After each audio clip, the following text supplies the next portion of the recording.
Dealing with Dragons, Chapter 13, in which Alianora discovers an unexpected use for soap and water, and Cimorene has difficulty with a dragon. If you recall, we just ended on a cliffhanger, so we'll pick up right where we stopped. Antarel looked past Cimorene and Alianora as if they were not there, and spoke directly to the Stone Prince. "I told Father someone was listening. He won't be happy when he finds out I was right, but he'll feel better when I tell him I've taken care of things.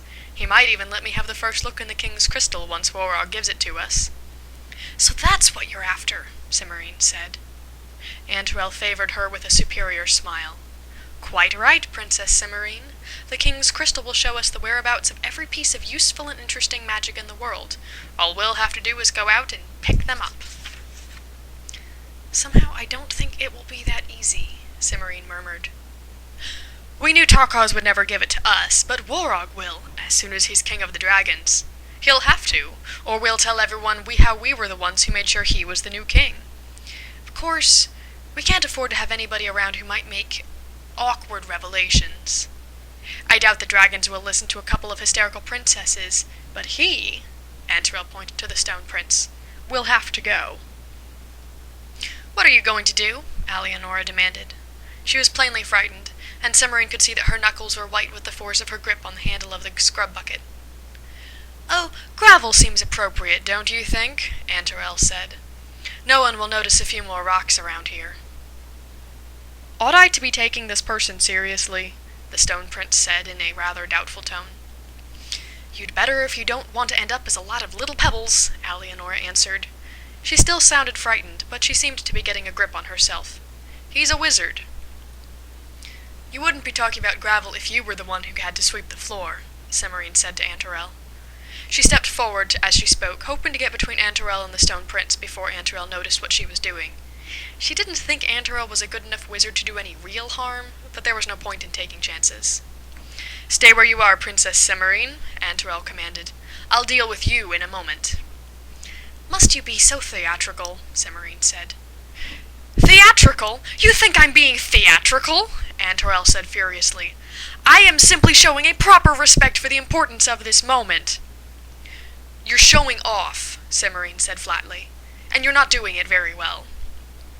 "He doesn't sound much like a wizard to me," the Stone Prince said. "Is he always like this?" "Enough!" Antarel cried and raised his staff. Light shimmered along its length and began to gather at the lower end. Grinning wolfishly, the wizard tilted the staff, aiming it toward the Stone Prince. "Stop that!" Alianora said. Antarel ignored her. "I said stop it!" Alianora shouted, and threw her bucket at Antarel's head. Alianora's aim was off. The bucket hit Antarel's shoulder. A bolt of fire shot from the end of his staff and whizzed between Cimorene and the Stone Prince to strike the far wall with a whumping noise and a shower of sparks. Antarel staggered, slipped in the cascade of soapy water, and fell over the bucket, dropping his staff in the process. Cimorene darted in and kicked Antarel's staff out of his reach. He stared up at her from a mound of soggy silk and soap suds. "You can't do this to me!" he shrieked. Something in his voice made Cimorene and her friends look at him more closely. Alianora's eyes went wide, and Cimorene blinked in surprise. He's collapsing," Alianora said in a stunned voice. "He's melting," Cimorene corrected her. "I can't be melting!" Antarel cried. "I'm a wizard! It's not fair!" His head disappeared into a small brown puddle, and his cries stopped. There was a moment of astonished silence. "I thought it was witches who melt when you dump water over them," the Stone Prince said at last. "It is usually," Cimorene said. "What on earth did you put in that bucket, Alianora?"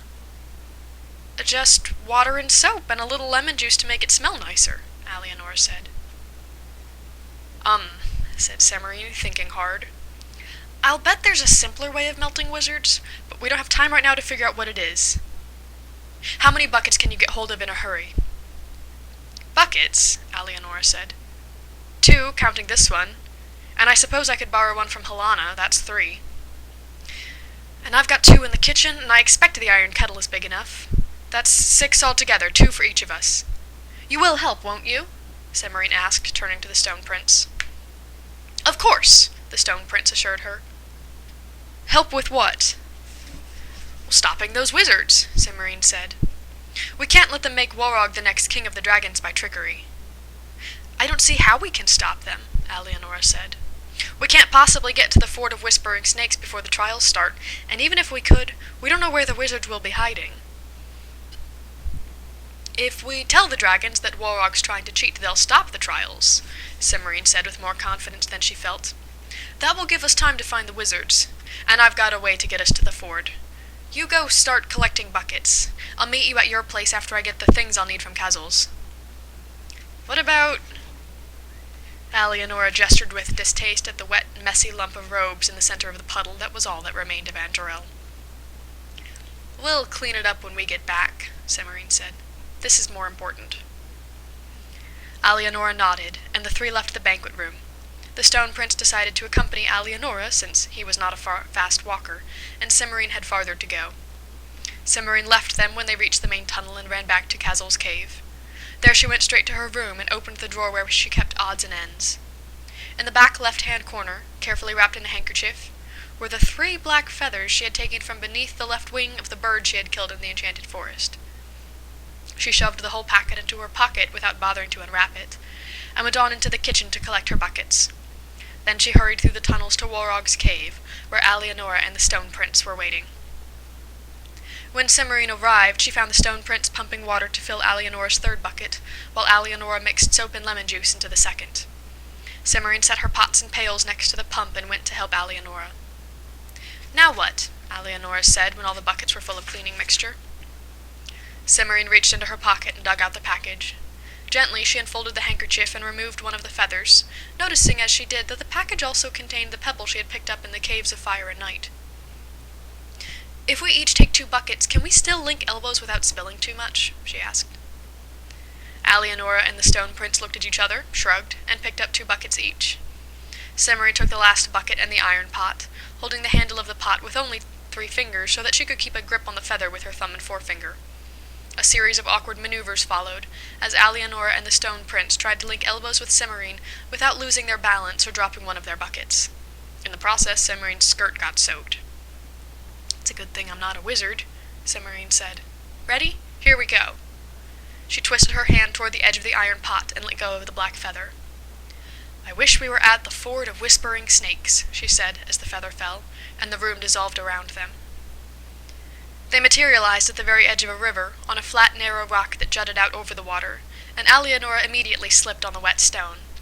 If the Stone Prince had not been so solid and heavy, all 3 of them would have fallen into the river.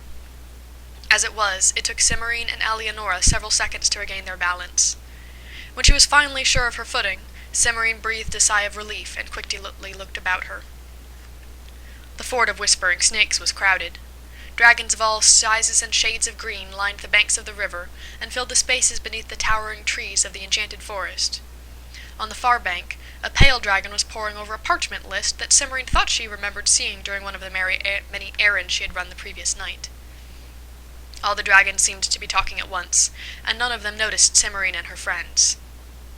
"Hello, dragons!" Cimorene shouted, trying to make herself heard above the noise. "Here now, what's all this?"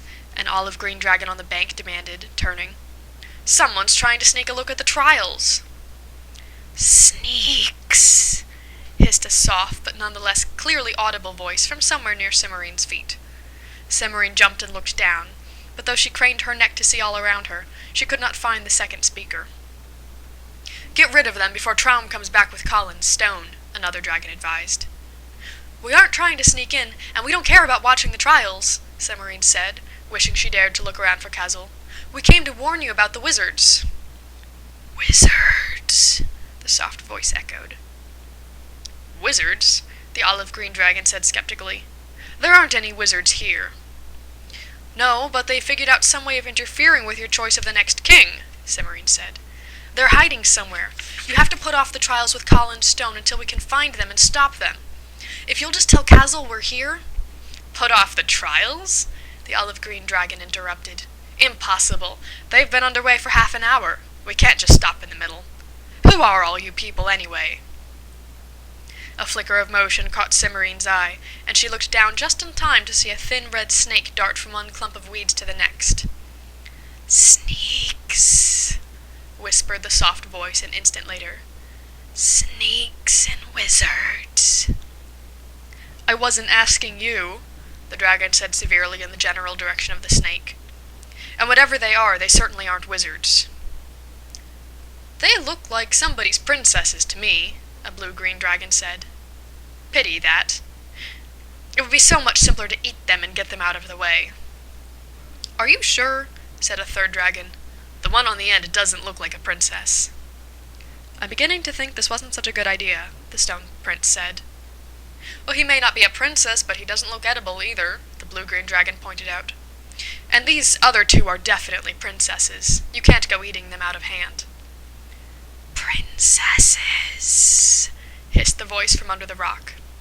"Oh, princesses," the olive-green dragon said. "No wonder they're so full of wild tales." "It's true," Cimorene said desperately. "If you don't believe us, take us to Kazal. She will." "I can't do that," the olive-green dragon said, shocked. "Kazal's third in line now, after Mazarin and Warog. You can't talk to people who are that close to making their attempt with the stone. It would distract them." "Warog," Alianora said. "Warog's next in line?" "Well, yes, he should be starting off any minute now," said the olive-green dragon. "Then comes Mazarin, and then Kazal. I don't expect it will take long, though. Nobody's carried the stone for more than a mile or two yet." "But I'm Kazal's princess," Cimorene said. "I don't care who you are," the dragon replied crossly. "You can't talk to Kazal until she's done with her turn." "That will be too late," Cimorene cried. "You don't understand. Warog and the wizards—" "I've had enough of your wizards," the olive-green dragon said. "You're a confounded nuisance, and you ought not to be pushing your way in here where you're not wanted. Go away." "Cimorene, what are we going to do?" Alianora said, as the olive-green dragon turned and stalked determinedly away. "At Hero School, we were always taught that if you couldn't persuade anyone to help you with something, it meant that you were supposed to do it by yourself," the stone prince said diffidently. "And we are prepared." He lifted one of his buckets slightly. "But we don't know where the wizards are," Alianora said. "We have to find them before we can stop them, and there isn't time." "Stop the wizards," whispered the soft voice. "That's the first sensible thing you've said since we got here," Cimorene said to the hissing whisper. "Can't you just wish to be where the wizards are?" the stone prince asked Cimorene. "No, you have to know where you're going or the spell doesn't work." For a moment all three were glumly silent. Cimorene stared at the water, remembering how and where she had gotten the feathers. Suddenly she raised her head. "We may not know where the wizards are, but I bet I know someone who can find out. Hold this for a moment." Cimorene handed one of her buckets to Alianora, then dug out the packet of feathers. She pulled the second feather from the packet and grabbed Alianora's elbow. "Hold tight, everybody." "I wish we were at Morwen's house," Cimorene said, and dropped the feather. The scenery shifted abruptly, and they were standing on Morwen's porch. The house was just as tidy-looking as Cimorene remembered, and the back porch gleamed as if it had been washed. A black and white cat, startled by their sudden appearance, fell off the porch railing. 4 others left off washing themselves to stare at Cimorene with unwinking green and yellow eyes. "I need to talk to Morwen," Cimorene said to the cats. "It's an emergency." A lean tiger-striped cat rose and oozed through a crack in the door. Cimorene unwound herself from Alianora and the stone prince, and set her bucket on the porch floor.